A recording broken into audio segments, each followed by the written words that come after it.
Ils l'ont fait, nom d'une brique. Ils l'ont fait, ils ont rajeuni Indiana Jones. On va voir ça tout de suite.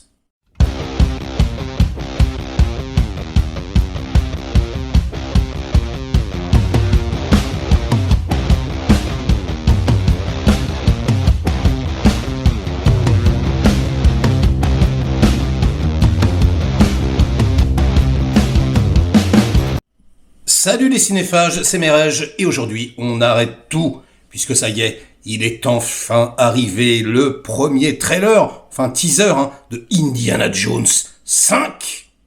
Nom de Dieu, je regarde tout de suite, parce que là, je peux plus attendre, il est tombé, voilà, il y a une demi-heure. On a peur, alors j'ai vu un trailer en très très mauvaise qualité. Ouais, j'espère que c'est pas le même, on va voir. Allez, c'est parti. I miss the desert. Ah, c'est le même.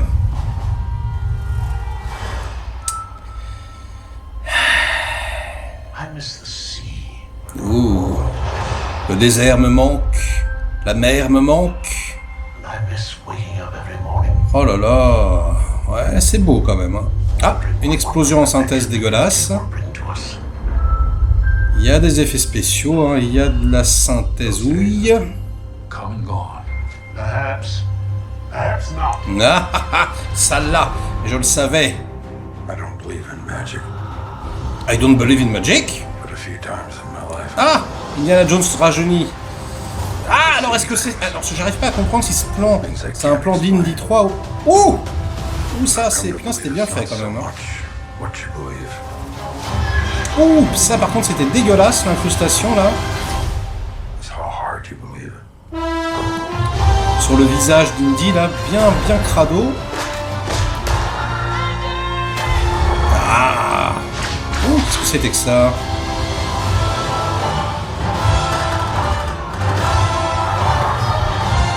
Ouais, ça cartonne quand même,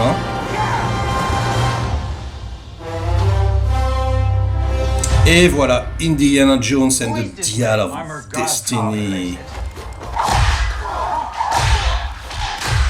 Get back.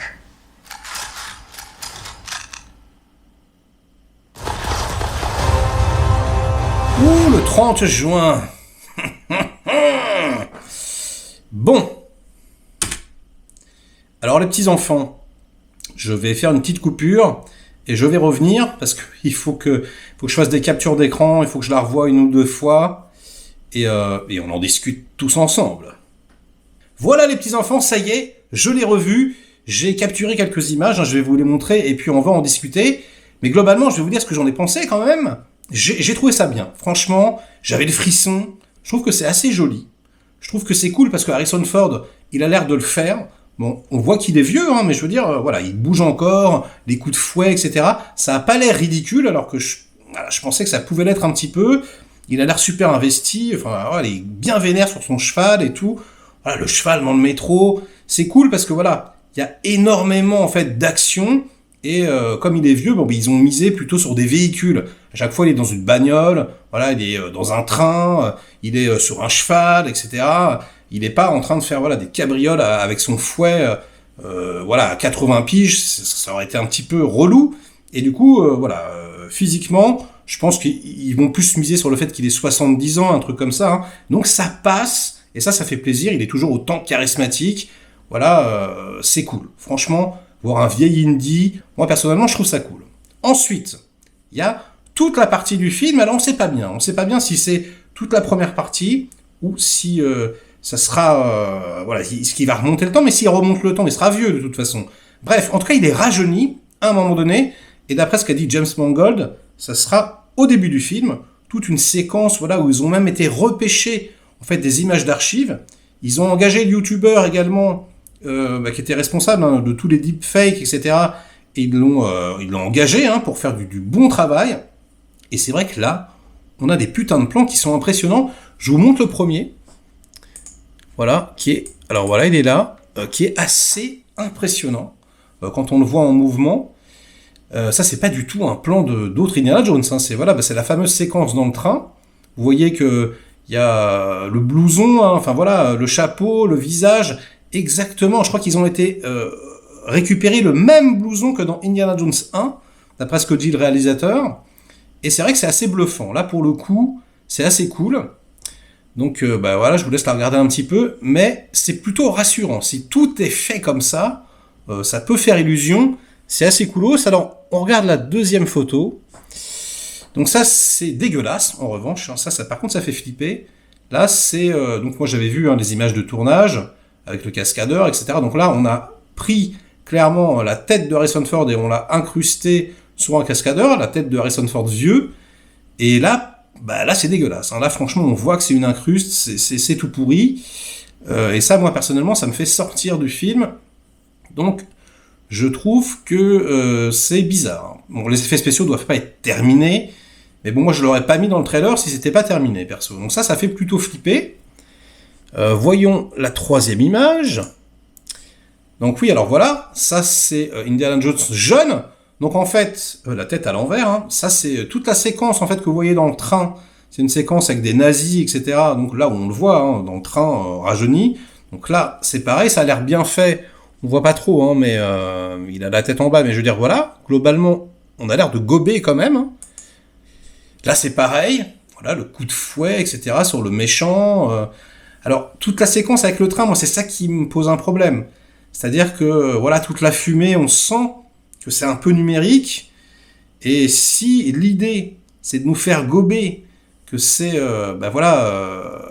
quasi à la même période que les trois premiers, et que, les trois premiers, il y a zéro synthèse, quoi. C'est que du practical tout le temps. Et qui nous sortent, des effets comme ça, des effets spéciaux, mais des ILM, qui sont certes bien faits, mais qui détonnent un peu par rapport à ce qu'était Indiana Jones avant.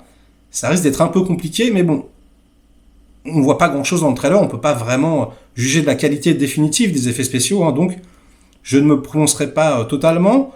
En tout cas, voilà, pareil, l'incruste sur le visage, tout a l'air plutôt très correct, et ça a l'air quand même de faire clairement la blague. Voilà, donc ce genre de plan, c'est pareil, putain, ouais, comme ça fait envie quand même. Je sais pas du coup combien de temps va durer cette séquence où il a rajeuni, mais c'est une super bonne idée. Si vraiment ils arrivent à faire illusion, putain, j'imagine la sensation, quoi. On va être au cinéma, on va être comme ça, puis on va voir un morceau d'Indiana Jones qu'on n'a jamais vu, quoi. Comme s'ils avaient repêché des images d'archives. C'est quand même assez coolos. Donc voilà, joli plan d'ailleurs, c'est bien cadré, c'est bien construit, c'est cool. Donc voilà, c'est de ce dont je vous parlais. Vous voyez, de dos, vraiment, on voit, le chapeau, le costume, c'est vraiment, vraiment à l'ancienne. Mais voilà, on sent les effets spéciaux, on sent la brume, le brouillard un peu numérique, etc. Bon, attendons de voir. Pareil, le plan est cool, pas de problème. Alors là, selon moi, c'est carrément le plan le plus impressionnant de la bande-annonce. Le de-aging, il est invisible. On peut-être un petit peu dans les yeux, quand vous revoyez-le en mouvement et tout, on détecte un petit peu les choses. Mais bordel, c'est incroyablement bien fait, ça c'est vraiment, vraiment rassurant. Et encore une fois, quoi, parce que la séquence, elle dure, On est, sur le train, dans le train, il y a une poursuite après, on voit, genre en sidecar, etc. Là, je sais pas, il se fait arrêter, etc. Ça va durer combien de temps, quoi? Une demi-heure? Je ne sais pas. Mais ouais, ça, pour le coup, ça fait vraiment rêver. On va retrouver le Indiana Jones de notre enfance. C'est mortel. Et voilà, quoi. Allez, on passe au plan suivant. Ouh, et alors voilà, ça c'est le fameux cadran du destin. Parce que oui, ça s'appelle Indiana Jones and the Dial of Destiny, le cadran du destin. Donc, qu'est-ce que c'est que ce truc? Là, il la récupère, c'est des vieilles mains, il le récupère. Donc c'est peut-être un artefact, je pense, que le grand méchant nazi, Mads Mikkelsen, peut-être qu'il joue avec au début, peut-être que c'est ce qui... Je sais pas, peut-être qu'il fait une couille avec. En tout cas, ça va peut-être leur permettre, le cadran du destin, je suis désolé, mais si tu contrôles le destin, tu contrôles le temps, donc tu peux peut-être remonter dans le temps, quelque chose comme ça. Et donc ça c'est le MacGuffin du film, l'objet que tout le monde veut récupérer, et les méchants Indiana Jones, et on verra bien à quoi ça sert, Mais bon, si ça sert pas à contrôler, à distordre ou à voyager dans le temps, je sais pas trop à quoi ça sert. Hein. Voilà. Alors, ça, c'est pareil, c'est un plan extrêmement intéressant. À mon avis, c'est méga spoiler. Donc allez-y, quittez la vidéo si vous voulez pas que j'en parle. Mais là, on en a quand même l'impression de voir, surtout en mouvement, hein, des aviateurs avec une sorte de portail temporel qui s'ouvre, un truc étrange. Hein. C'est bizarre hein, quand même. Et on a vu les photos de tournage où clairement, je crois que Indiana Jones et sa compagne, là, hop, je crois que c'est, voilà, j'ai vu, hein, c'est le parrain de la fille. Hein. Ils atterrissent, on a vu les images de tournage et au même moment, il y avait voilà des grosses galères, je crois, enfin je sais plus, romaines, où carrément ils voyageraient à l'époque romaine, c'est particulier. Hein. Mais là, clairement, ça semble ouvrir un passage. Clairement, ils vont voyager dans le temps. Enfin, je veux dire, ça me semble évident et logique. Ceci dit, voilà, comme je vous l'ai dit, il sera vieux, donc s'il voyage dans le temps, ce sera le vieil Indy qui voyage dans le temps. Donc il sera de-age probablement uniquement pour le début. Ce qui est plutôt une bonne nouvelle, parce qu'on ne risque pas de se taper comme ça, voilà, 2 heures de film avec des effets spéciaux indigestes, si jamais les effets spéciaux ne sont pas à la hauteur, mais ce qui n'a pas l'air d'être le cas. En tout cas, ça dépend des plans. Et puis voilà. Et puis voilà, c'est à peu près tout en fait. Hein. Je vous ai tout montré. C'est flippant, on va dire, pour voilà certains effets spéciaux, certaines incrustes pour l'instant, mais globalement quand même, je trouve que c'est plutôt rassurant. Le titre, je le trouve bien, en tout cas en anglais, Dial of Destiny, le cadran du destin. On n'a pas encore la traduction française, hein. Moi je le traduis comme ça, mais on verra bien. Mais ouais, ça a l'air quand même assez péchu. C'est John Williams hein, qui fait la musique, ça sera sa dernière BO, après il arrête. Donc je pense qu'on aura voilà une putain de musique. Lui, il a la pêche, il est charismatique. Mangold, il a jamais fait un seul putain de mauvais film. Donc ça aussi, c'est quand même relativement rassurant. Après, c'est sûr que passer après Tonton Spielberg, c'est quand même très très compliqué. Mais je trouve que, ouais, ça hype. Ça hype. Faut juste, voilà, prendre des petites pincettes, quoi. Pour l'instant, ça va un peu trop vite pour qu'on se rende compte. C'est intriguant. On sait toujours pas vraiment de quoi ça parle. On sait toujours pas si on voyage dans le temps ou pas. Tout ce qu'on sait, c'est que oui, il y aura un vieil Indy et un jeune Indy D-Age. Donc pourquoi pas, hein, franchement, après tout. Hein. Espérons que Kathleen Kennedy n'aura pas flingué la franchise. Mais en même temps, elle était déjà un peu flinguée avec le 4. Hein, tout le monde déteste. Même si, au final, ça reste quand même un film d'aventure sympathique. Hein. C'est vrai que quand tu passes après 3 chefs-d'œuvre, c'est quand même un petit peu problématique. Et voilà, c'est tout ce que j'ai à vous dire hein, sur ce trailer. J'espère que cette vidéo vous aura plu. Likez-la si c'est le cas. Délikez-la sinon. Inondez-moi de commentaires comme d'habitude pour faire marcher le petit robot YouTube. Et nous, on se retrouve très vite pour de prochaines aventures. Ciao!